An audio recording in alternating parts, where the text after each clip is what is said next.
C'était une promesse de campagne d'Emmanuel Macron, encore martelée il y a peu par son Premier ministre. Nous voulons réformer le système de retraite français pour créer un système universel de retraite. Mais aujourd'hui, cette promesse d'universalité ne tient déjà plus. Quelles sont les exceptions accordées? Beaucoup de professions ont d'ores et déjà obtenu de conserver leurs dérogations. Par exemple, les agents qui exercent des fonctions dangereuses, des missions régaliennes.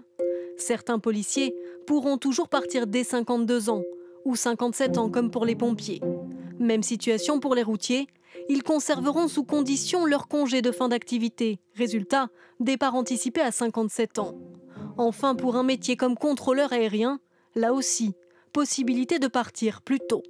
On peut dire que les concessions qui sont obtenues aujourd'hui sont très significatives.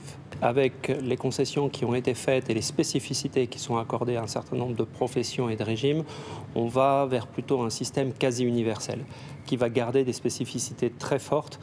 D'autres sont toujours en train de négocier avec le gouvernement. Pilotes, personnel navigant ou encore certains métiers qui veulent voir reconnue leur pénibilité. Combien de personnes sont concernées?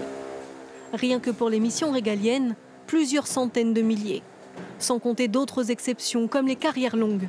Tous ceux qui ont commencé à cotiser avant 20 ans pourront toujours partir à 60 ans. Soit 150 000 départs chaque année. Quel coût pour toutes ces dérogations? Certains députés avancent déjà un calcul. Dans toute négociation, il y a des concessions. Ça fera partie des concessions et elles se coûteront certainement en milliards. Matignon refuse de donner un chiffre global, impossible à estimer pour l'instant selon l'exécutif.